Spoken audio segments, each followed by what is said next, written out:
Today's podcast is going to be a little bit different. I brought on one of my passive investors who also does a little bit of short-term rentals on the side. And he's created a nice little business for himself. And I actually admire it because it's super cool. We'll get into it's called PigskinJourneyman.com if you want to check out the URL there.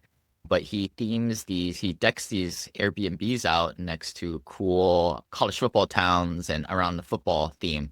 But Matt, thanks for jumping on, man. Appreciate this. I know your talk today might be a little inspirational for guys looking for that outlet, right? I hope so. I'm having fun doing this. In terms of this started as a investment project and melded its way into being my profession.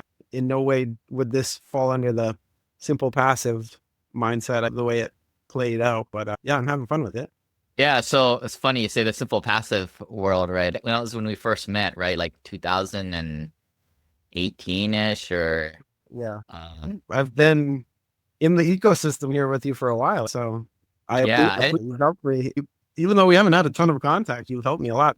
yeah, and I think when we first interacted and we first did that intro call, must have been what, 2018? I don't know, somewhere before the pandemic for sure. You talked to us about that first business that you did around the old Aloha Stadium, which now has been condemned and it's gonna rust. Yeah. Nobody's allowed there anymore. But they still have the swap meet. Got started entrepreneurship a little bit. So my wife and I lived on the island with like infamous, or guess, in like the small farmers market Aloha Stadium network, because we have this product called the Wacky whistle that you put it on your tongue and then it goes to the roof of your mouth and you make all these crazy noises. My wife ended up like having a viral TikTok video with that. And we still don't have the greatest online presence with that, but she's the whistle girl, thewhistlegirl.com. But I went all over the place. We were just at Aloha Stadium and then we took that business to Dubai, and then it spiraled into us having like eventually 3 years down the road, we had 10 small kiosk store setups it's called Global Village. It's the same concept as Epcot Center in Disney. It's like the Disney for the Arabs in Dubai. And we had a business there in Dubai. It was more than just wacky whistles. We had a bunch of like small retail concepts, and it was a fun time, but it was chaos. And I didn't know what the direction it was going. And I got into looking into real estate investing, went the whole bigger pockets route. I'm not exactly sure how I initially linked up with you. It happens that we were on the same island. It might've been that, but it's right about like pre-COVID. And I was trying to get into real estate investing. And then that's where my whole short-term rental portfolio begins, close to the same time that I met you and got started with some of the stuff that you recommended. Like I had this nest egg from this time in Dubai, and it was like, okay, what do I do with this? We're not going to continue that retail business. That got built up by the Wacky Whistles, that product. Yeah, that's the catalyst of all of it. That's what started it. Like this whole whistle girl thing that happened a couple of years later once we had already come back from Dubai. But the Wacky whistle is what started us. That's what sent us over there. And then we did a bunch of things. Like we had these light up t-shirts. We had mermaid tail blanket booths. We sold hydro flask bottles. We did all kinds of stuff over there. It was this wild, like retail time where eventually we got to the point where we had the 10 stores and a staff of girls from Brazil and Europe or Portugal that worked for us in our villa, and it was chaos. But we decided that's not the route we want to take, and kind of went back to Hawaii even before the pandemic, and we're like, let's figure out what we're going to do here. And so I started looking into real estate investing. Is this whistle or these products, they get really popular and then they sunset? Yeah. So, I mean, our product, we got to Dubai and we were like the fidget spinner. Like everyone wanted this thing and we're the only ones who had it. And it's not like some Chinese product. We're like in tight with the actual manufacturer. Like it's just one guy in Australia. He's our close friend that he makes that product. And that's still the case with that. But in all honesty, like the biggest potential I have for like an investment is still that product. But that's something my wife and I have had this like love-hate relationship with since we first started doing it almost 10 years ago now. We do it at the stadium still. Sometimes like we're back there in like events on Kalakaua and in Waikiki, we do those events. There's potential with that product because we've never really seen it stop selling. We just really haven't taken advantage of it online yet. Did you know, like in the back of your head, was there a point where you had the realization that this product would not sell as good at some point? There'd be some sunset. on this damn thing? There has to be, right? Some people, that's why I asked the question. Some people are just, no, man, this is going to go to the moon. Sounds like you're more of a realist there. It's more that you have to have a passion to really take something where it can go. I don't think we've exhausted what it can do. It's just that there's not as much passion there to do it. So I think there is still potential with this product. We're marketing it like she's the whistle girl, like it's my wife's. She's the genius behind that in the beginning. She's the one, the best marketer of that. I've sold a ton of those whistles, but my wife, like the video that went viral, people were just impressed with how good of a sale she can make of that product. But also she doesn't have the super passion about it. We've got little kids now and just life just took us in another direction, and we followed my passion with these short-term rentals. And that's where we've been taking our business the last few years. Yeah, we have kind of kids the same age now. And now most of our investors these days are in their mid to late 50s, adult kids. There's not many people like us in the group. No 20-year-old bigger pocket guys anymore. But it's one of those things where it's now that we have kids, it's man, now we understand why our parents got so lame and we're tired all the time. The search for something bigger and something a little bit more passive brought you to the short-term rentals. Maybe give us a date when you got that bug and what was the first steps into it? Yeah, it was as I'm doing this crazy retail operation in Dubai, like trying to look for an out, and I'm doing the whole bigger pockets thing. And that's the time period when it's okay, let's build a rental portfolio. And it wasn't intended to be short-term rentals. That's time period. COVID happens. I go back to my home native. Grew up in Wisconsin, and I was trying to do long-term rental investing because it's like Wisconsin, that's a place where you could still cash flow at the time. And just the idea existed that I could do an Airbnb close to Lambeau Field near the Packers Stadium. That's my original background. Is I played 10 years of arena football after college. Like I was a professional, non-NFL professional football player for a decade. I was a quarterback. Okay. And played all over the place. So that Pigskin Journeyman started out as that's a nod to my career. And then it just like fit well into the short-term rental idea because I'm putting my homes in these. So those are all my jerseys on the wall that just passed by there. So you have a Wikipedia. It's so impressive. It's like really the connotation of journeyman is never as like the best in a football sense. Like you never stuck in one place, but I got to have a lot of cool experiences. And anyhow, so like Pigskin Journeyman was like an allusion to my own career, but then it really fit into the short-term rental brand because it's like we're putting these properties at the meccas of the sport, I would call them, and it's where the journeys of our guests as well. So I have gridiron guest walls in that Green Bay house. If a guest played football, I try and get a picture of when they did, and then it goes up on a wall, that a collage for the season. And that's building. I've got a property near the Pro Football Hall of Fame, and I call that my Hall of Fame snubs house. And in that house, I'm getting guests actual jerseys, like the jerseys they used. I'll give them a discount if they give me their jersey, and we have our own Hall of Fame gallery. And the thing is filling up.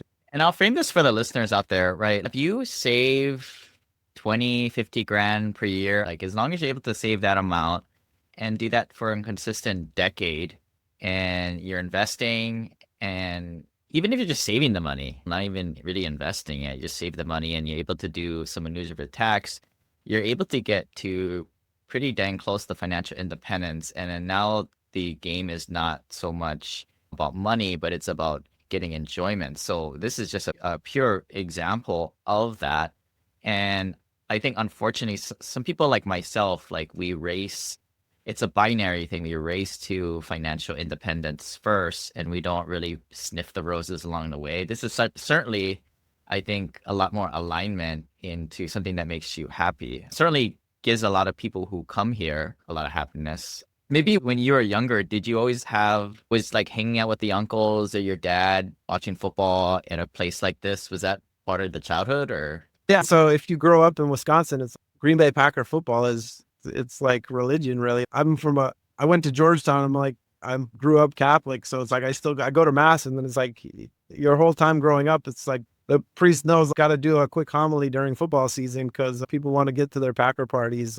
That is how it was. And I guess that's some of the inspiration of the houses is to like all of the houses that we have now, it's like we're trying to cater to the family group or multiple families coming together.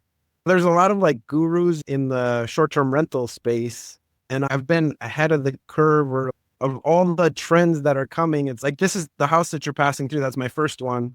And we've made upgrades to that along the way, but that's pretty much how we started the thing. And that's full rich with amenities and everything. And that's the trend that there is. Like, you gotta, everyone, it's an arms race of amenities, like who can have the funnest property. And we've been ahead of the game with that. And let's talk about the gurus thing. There's, I guess maybe I used to be that, right? Like, I would teach people how to buy little rental properties prior to 2020.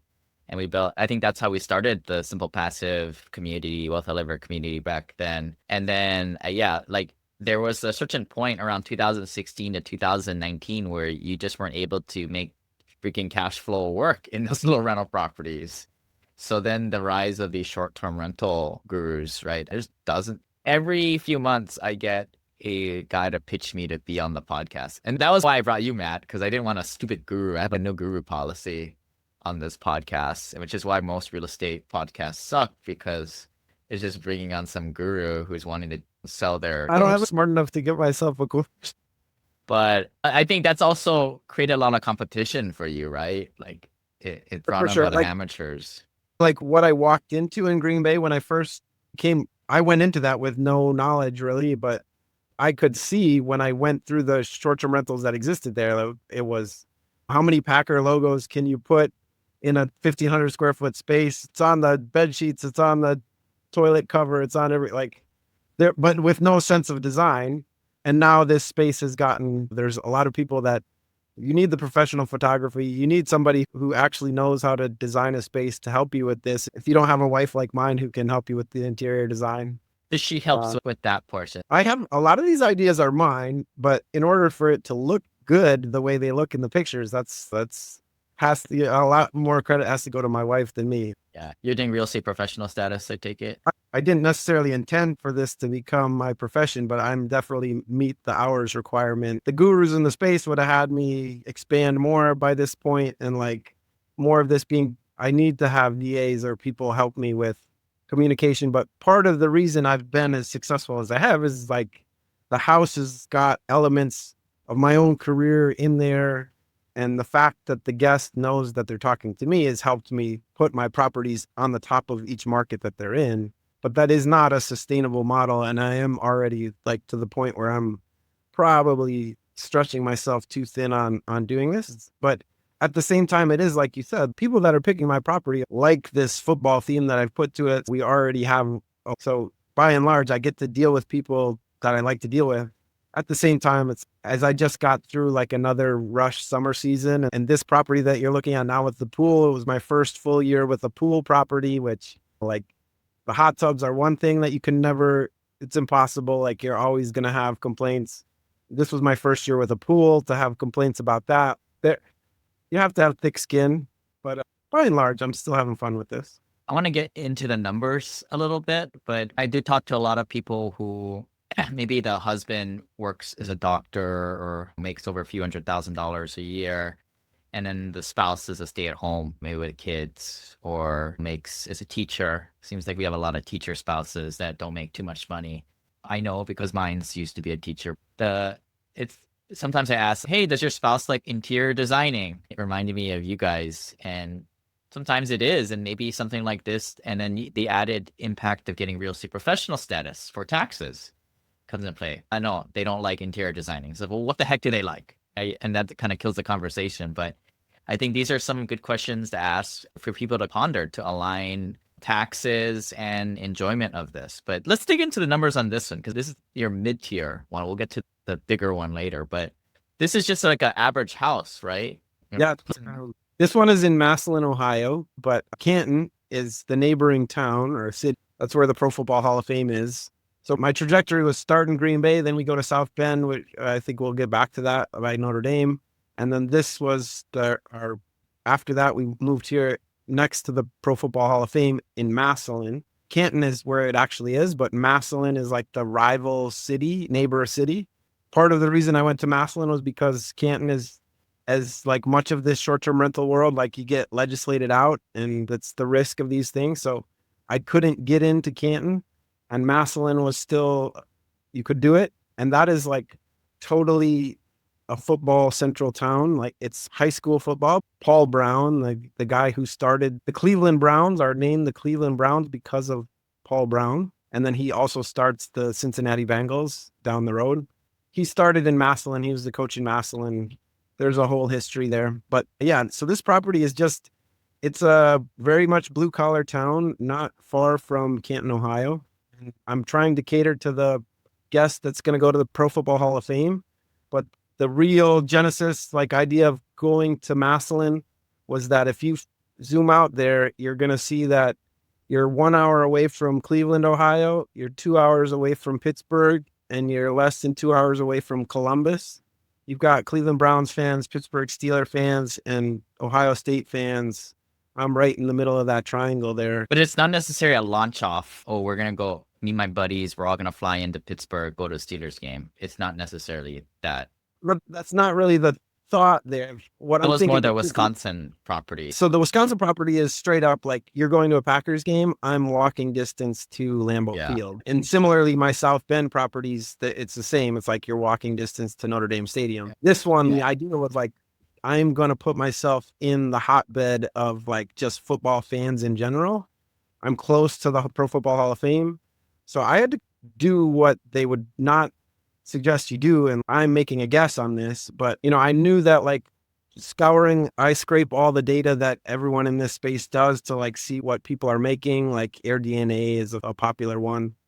And like, I could see that properties in the area make decent money. And I just figured I could cater to an audience that wasn't being catered to. Through this summer, it's proven my point. Like the houses, I think from the end of May until today, it had 4 open days the entire summer and rented out at pretty good rates the whole way through. I have a buddy, I think I mentioned it to you. It's very different. He likes to create properties where next to golf courses, famous golf courses, a lot of them are more in the South, right? A lot of those real traditional courses. If people think of like the Masters in Augusta, they'll create Airbnbs where guys will fly in, have a guys weekend, a golf trip. So on this one, what did you buy the house for, and how much square feet is this thing? Yeah, that house is right around 3,000 square feet, and I got it. You're in Northeast Ohio. That house cost $190,000. So it's a lower for a pool house, like a pool in decent shape and all that, like a double lot, like 190,000. It's pretty cheap. Now it's not like I gutted the thing, but I did do a lot of work. I must have put close like 80 into the renovation. That bathroom you just went past was like a $20,000 bath. So this started with me just getting this. My first ever investment is that ranch style home right next to Lambeau Field, which that's in 2020 or like right beginning of 2021. And I paid 170 for that property. But that's before the pandemic run up, and you don't necessarily always think of the Midwest as like high appreciation places. There has been everywhere, but that's my first ever investment. And even though I had a bit of a nest egg, it was like I was scared to make any major moves, and I was furnishing kind of cheaply and didn't do a whole lot. And then we skipped over my first South Bend property, but like we did that one a similar, like we thought we could do copy paste. That's how we went from Green Bay to South Bend.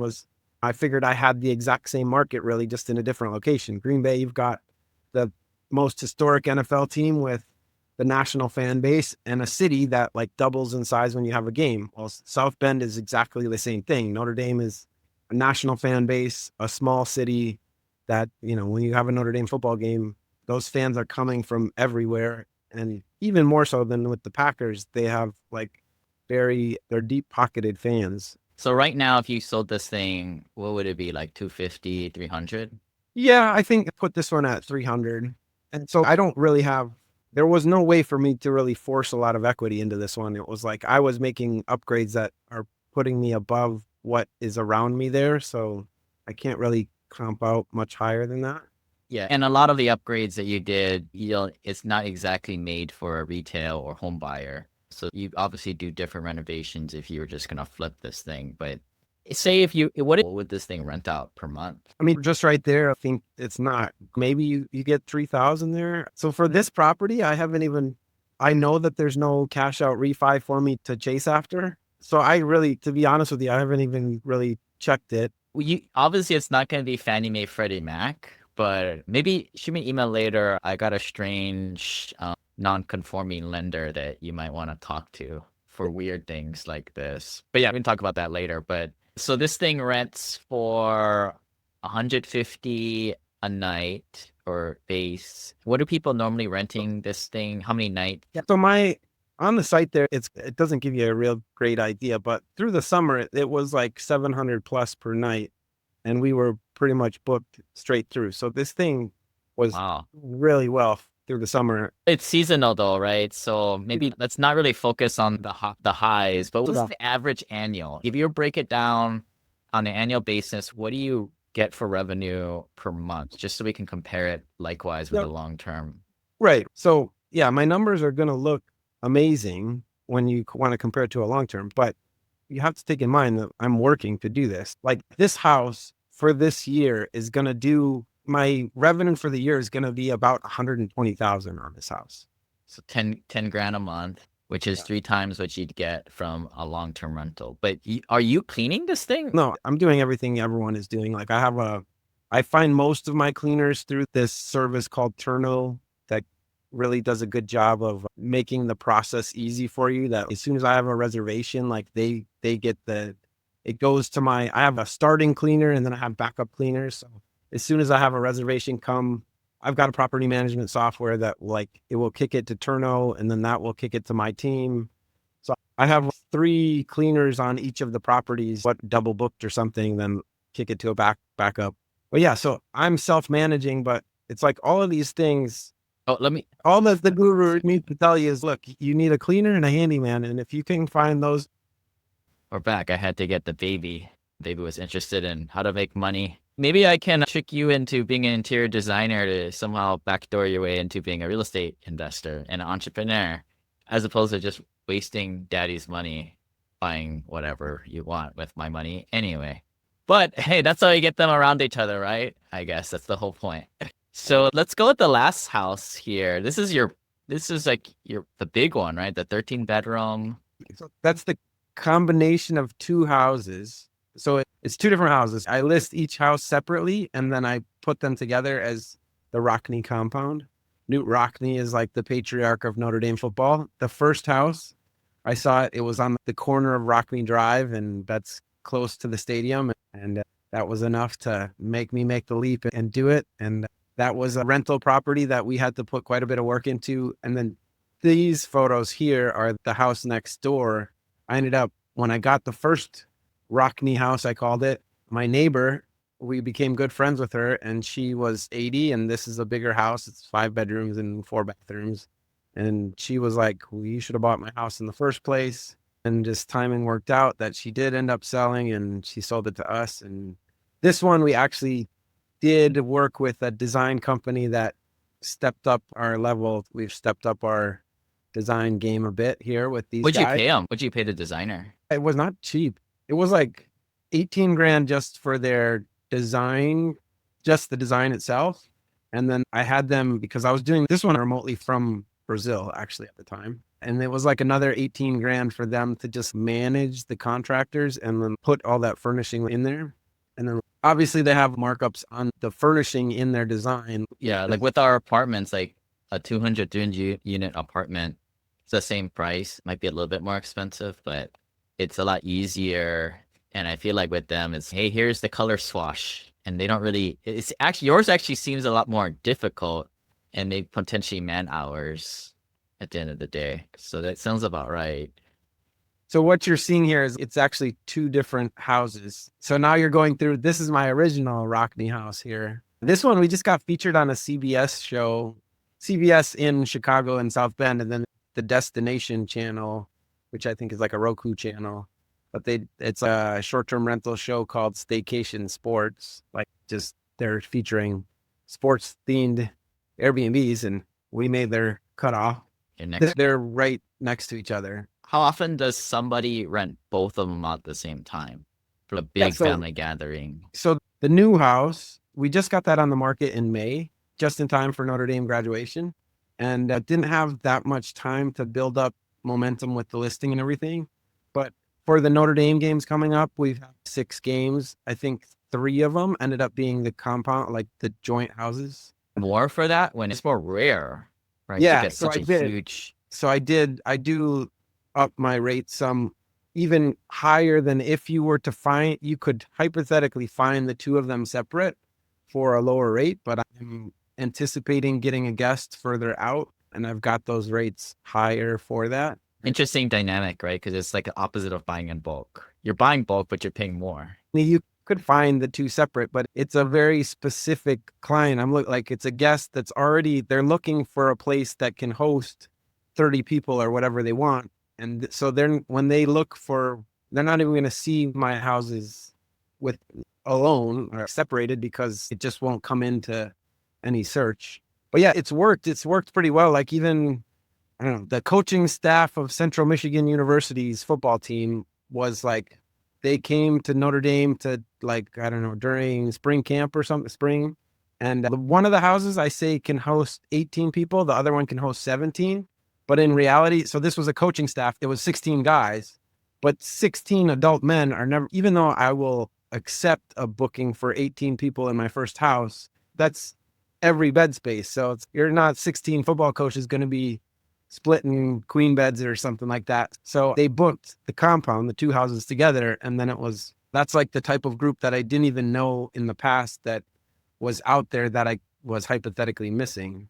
So it's been going well. That was my thought with getting the second house, that, that it would be this outlier that as long as the second house, obviously like interest rates have gone up, like the house was a bit more expensive. We paid more in the design, but I knew that like, even if I just do close to as well as my original Rockne house does, that I would be doing all right. And then if this combination had any success, then this thing would work out really well for me. And so far it looks like it's going well. Minimum night. I do. It's like a 2-night minimum. Almost weekends are always like a 2-night minimum. You can get singular nights if it's close in, like midweek, you could get a single night. I don't think I ever let the weekends go single night just because it's like when I have allowed, that's when I've run into issues where it's a group that sneaks a party past you. And then that's when you get the nightmares that the neighbors don't like and give Airbnb a bad name. And Yeah. What tool are you using to do this for you, or is it manual? Yeah. No, it's PriceLabs is the tool that does it. Like a lot of people are using that. There's a couple of Wheelhouse is another one. I know now AirDNA is trying to get into the dynamic pricing game. Some of it, I never could find one. Like you're seeing a blanket like 5,000 there. It's because so if it's a football weekend, I feel like my house I should be able to up my price. Like I should be higher in the market than a non-football weekend just because like I've gone all out to theme this. I just feel like that's where I have the advantage over any other operator, that I should be able to up my price a bit more. So I play with it. Like it's gone positive and negative. Like this year, Green Bay had the NFL draft, and that was the biggest event in the history of the city because 250,000 people to come to the town for anytime the NFL runs a draft. And so that's like double the amount of people that you would, Lambeau Field holds like 85,000, I think. So we had like double amount of the people coming. That one I had my rates up at $5,000 a night. I got it booked, and then a group canceled on me. I have a Verbo account manager now that I've got enough properties, and I guess I've gotten some attention with some of them, that Verbo will give you like somebody just to help you specifically with your account. And then I became like the poster property for like all these new Green Bay Airbnbs. Not everybody got, even though there was this huge demand for the NFL draft, like I didn't capitalize the way maybe I should have. And it's all like a gambling game, like me probably putting too much time into this rather than just set it and forget it or let somebody else handle my revenue management. I'm like maybe too hands-on to all of this stuff still. What percentage of your bookings do you get through doing it on your own versus Airbnb, VRBO, where they take a cut? Yeah, I'm way behind the curve on that. There are some short-term rental operators have really leaned into the direct booking, and that's what everybody tells you need to do. And that's what I want to start doing, because I've had some of these like issues where the platforms are not always, you're giving away 20% of your revenue when you, so some of that is like, how much are you going to spend on marketing to recoup that? But everybody's got to focus on this a little bit. It's probably 5% of my reservations right now are direct bookings. And it's 90% of the time when they do find me direct booking, it's just like they found me on one of the other platforms and then were smart enough to like, Journeyman. How about I throw that on Google? And then it's like, there you go, found me. You should call yourself PigskinJourneyman.com. Well, so all of these sites have their AI and their everything to censor your. Oh yeah, they're gonna send you an email. On Airbnb, if you, my hero shot, like the hero shot is your first image. You put like on the third image, like on the wall, like here, for a 10% discount, book directly through me, 808. Yeah, exactly. They're hip to that. So like because people try to do that. Now Airbnb lets you keep so it says Pigskin Journeyman Vacation Rentals on my hero image. Vrbo they don't allow any text in your images just to avoid that. I would assume that 5% is going to expand. And if that's what I want to do. I need to start doing more. Let's get on with some social media presence and like start pumping some Google ads and stuff. Where does this go from here? We just beat Stanford. So I am currently, it's like a change up, but I'm not leaving I'm sticking with my brand, but I actually just closed on a property in Jim Thorpe, Pennsylvania, which is in the Poconos. So this is the first time I'm going to a market that all the short-term rental people, that's where there are these pockets in the country, like Smoky Mountains and like out west, what is that? Joshua Tree. Like there's some like hot short-term rental markets. The Poconos is one of them, one of those areas. I'm going to Jim Thorpe now, but I'm theming this property. It's going to be 100% themed on the athlete, Jim Thorpe. This house will be Jim Thorpe, the athlete. The town is named after the athlete. It's interesting, but the town has nothing to do with him. Jim Thorpe never in his life stepped in that town. He's buried there. His like third wife, when he passed away, made a deal with this struggling like resort town in the Poconos. Okay, you bury him here. You name the city's going to be named after him. That's the deal. He's Native American, and the Sac and Fox Indian Nation does not like this. They think he should be in Oklahoma, where he was natively from. And that was fought over. I'm going to theme this property entirely around him, try and tell that story a little bit. I'm going to stick with my football theme. I'm going to do what I always do and have all the amenities and compete with any of those other short-term rental operators out there, and then tell the story better. And I think I'll be fine. One of the perks of Jim Thorpe is that you're less than a 2-hour drive from Philadelphia and a 2-hour drive from New York City. So if you make that triangle I talked about with my Ohio property, where I've got Pittsburgh, Columbus, and Cleveland, this one I've got Philly and New York City close by. So that's my game plan. I would be interested in the people who you pay the most, your best customers. Are they like out of town guests, and how are they getting there? Are they coming through a major airport? I'm trying to be around population centers though. So it's like in that Ohio property, it's like I'm just around enough football fans there that I'm trying to be a drive-to destination. So it's like the Poconos, what makes that interesting for anybody that's operating short-term rentals there is the same reason I am. It's like you're close to these major metro areas that it's their drive-to destinations. Back up more, like trying to understand the customer base. Is it families booking it, or is it a dude weekend? Both, actually. So my Notre Dame properties that are like, it's an original Rockne house, like crushes it with the bachelor parties. But then the whole summer, it was like, I knew I would do good at all Notre Dame events, every Notre Dame game, graduation, reunion, whatever, anything to do with Notre Dame, and great. But then it was like, why is that property doing so well? And it was because of exactly what you said, bachelor parties. And then all through the summer, I'm getting the family groups, and it's 2 families, and they're just 2 families take a trip. Like I haven't got there yet with my wife, and because our kids are younger, but I know like my brother and his like crew of friends, like that have similar age kids, like they do this. They like get together in the summer and they take family trips together. And that's what I'm trying to gear my houses towards is, okay, the 2 or 3 small families coming together, pack them with amenities, put them in a place where they want to go. And so it's like those Notre Dame properties, I'm catering to the Chicago crowd. So it's like, I just have the Chicago market and I'm only an hour and a half away. And the entire summer, I'm just filled with Chicago customers. And then my theory with what I thought would work in Ohio, it did. I don't know that it's necessarily like the football fans as much as like people are looking for drive-to destinations. The fly-in destinations are the one where like your old buddy from college, he lives in California, the other guy lives in Carolina. Everybody flies in for the weekend. You're right. So yeah, I can't cater to like my brother's group that when they get together, I'm not in markets that can cater to them, but I am like I'm close enough to your major metro markets that I'm that group, I think. Yeah. I was thinking like my buddy who does those golfing trips, that's a lot higher end than what you're going for. And These at the guys are same time, like paying. some of these bachelor parties will get it because there's good golfing in, they need to have some sort of tie to Notre Dame though. Like Yeah. that's what's bringing them there. But Yeah. yeah, not hitting like the luxury crowd, but that's except with the exception of the game weekends. But yeah, they're all.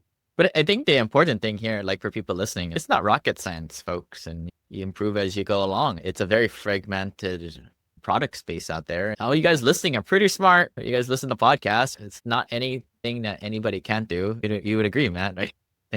I was just like, ever since our first business in Dubai we're flying on the seat of our pants, just taking chances with it. Like not being afraid to take a chance and do it, I guess is like the one advantage. Yeah, I'm not doing anything that no one else could do. I like how you've got geographic diversification here.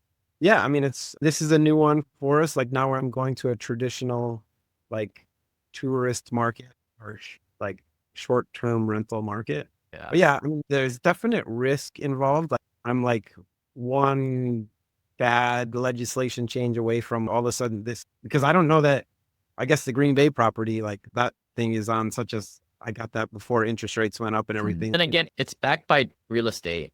If something happens, you just dump the asset and maybe you sell it for 30 grand less than what you like to, but that's what, a few months of revenue. Who cares? Yeah, that's true. You reallocate the funds elsewhere. Yeah, no, this is good stuff, man. There is a pretty good built out ecosystem for the short-term rental stuff. It's like everything that the gurus sell you nowadays, it's not hard to find this stuff. Why would you not make a Hawaii one?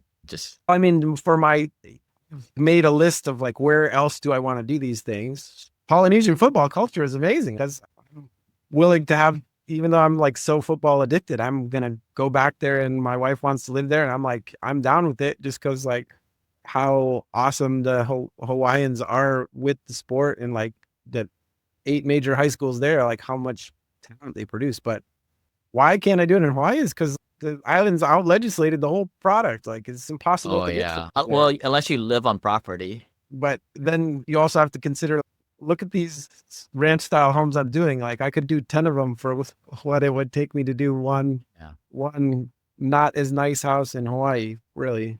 Yeah, it's not all. I have to go to Texas. My wife doesn't want to, but if you're really going to do the meccas of football or the real hotbeds of football, I have to be in Texas. And there is this pocket right around Jerry World, AT&T Stadium, the Cowboys Stadium, where it's like same houses that very similar to the ones I've done. So I can like copy paste my design here. It's just that that's the only pocket in the entire Arlington, Texas. It's the only place you can do it is this 1 mile radius that they've put around their entertainment district, which is like the Texas Rangers Stadium and the Cowboys Stadium. So it's like there's too much competition. Any property that comes up, it's like they haven't been any good deals really. That's a spot. I've looked in Gainesville, Florida. There's a bunch of like college towns that my idea works. I'd love to do one in Hawaii. I'd love to do one in American Samoa. This was never really intended to be my profession. It just worked its way into that.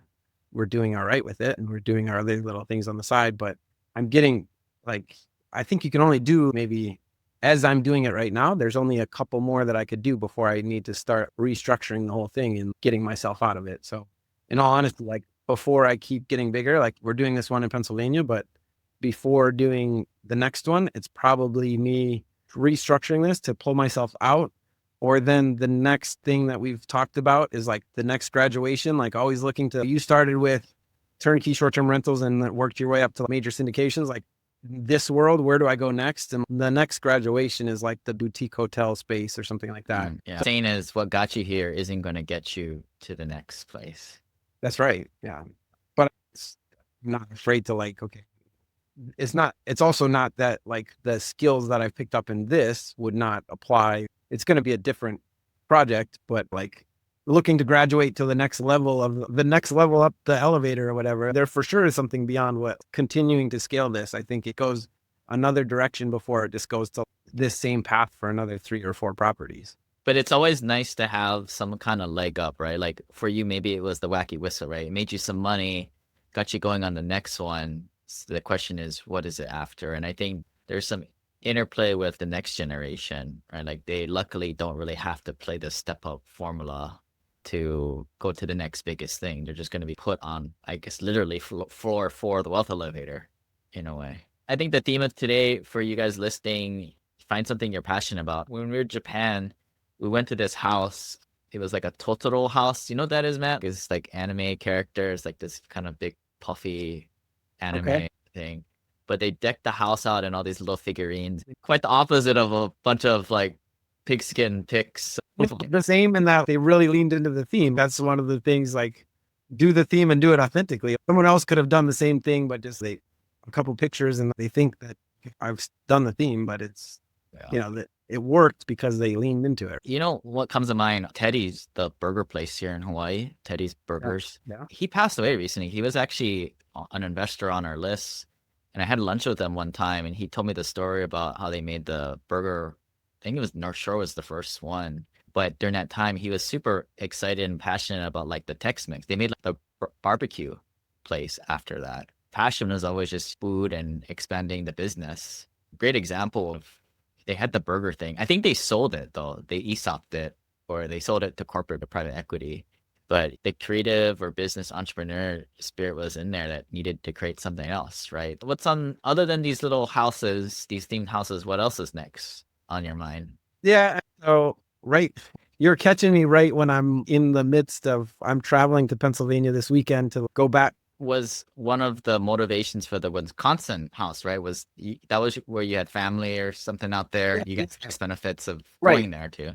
Yeah. So the first house was like, okay, this is not intended to be like, I'm going to be a short-term rental operator as my profession. Is going to be like, oh, this is an investment that like now anytime when I travel home to visit family, it's a tax write-off, which now it's warped into this, like as it keeps growing, it's my profession. But while I'm working on this, I'm fully focused on it. Like I said, we're going to come back to Hawaii after this project is done. That was the deal with my wife. We with this, like our life here it's always been chaotic ever since I was a football player. I was like, we've always bounced around and that really hasn't stopped even now that we have kids. So we were in Brazil this past year.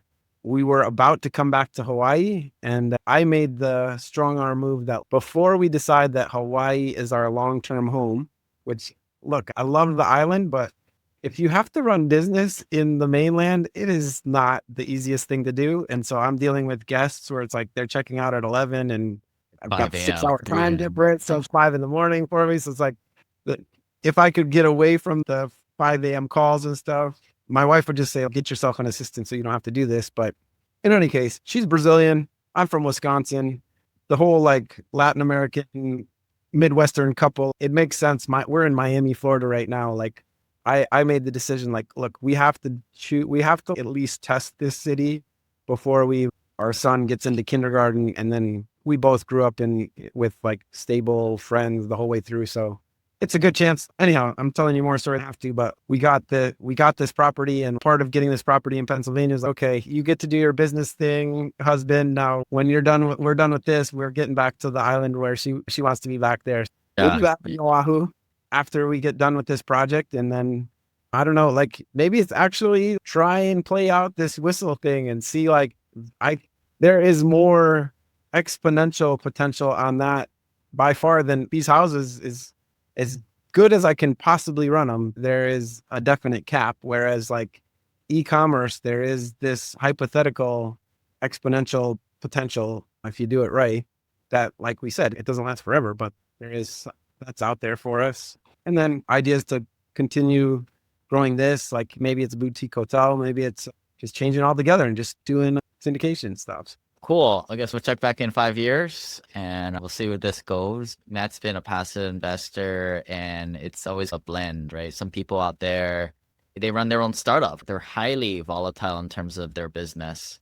Some people do more stable things like what Matt's doing with Airbnbs. And then you balance that with a little bit of having different exposure in different asset classes and different geographic markets and things you don't operate yourself. Too. One thing I've realized, which is why we have our group, is it is a very eclectic group of people out there and there is no normal out there. Matt, anything else you think you want to just get out there, or maybe a message to yourself in the future, or think something we missed, or at least, yeah, give people the URL again, people who are listening on the podcast. Check it out. It's PigskinJourneyman.com. It's Journeyman MAN. And I'm Pigskin Journeyman on all the socials. I don't have much presence, but I'm trying to get more. So on Instagram, I'm Pigskin Journeyman. And yeah, I appreciate it. I've been following Lane for a long time. So I'm glad that you invited me on here to do this. And if anyone got anything from it, or I know there's a ton of gurus in the space that I can probably tell you most of what they would tell you on an expensive course. And I don't have one. So you should make one. That's what I should need to do out of this. Do the course that everyone else does. But yeah, I appreciate it, Lane. Find something that you enjoy, apply the Ikigai framework. If you can make a little bit of money with it, great. Even if you can somewhat make some money with it, it becomes now a reason for some tax deductions, if anything. Just keep the wheels turning, because who knows where it'll take you. And if not, it definitely seems like Matt's having a lot of fun with this. But we'll see you guys next time.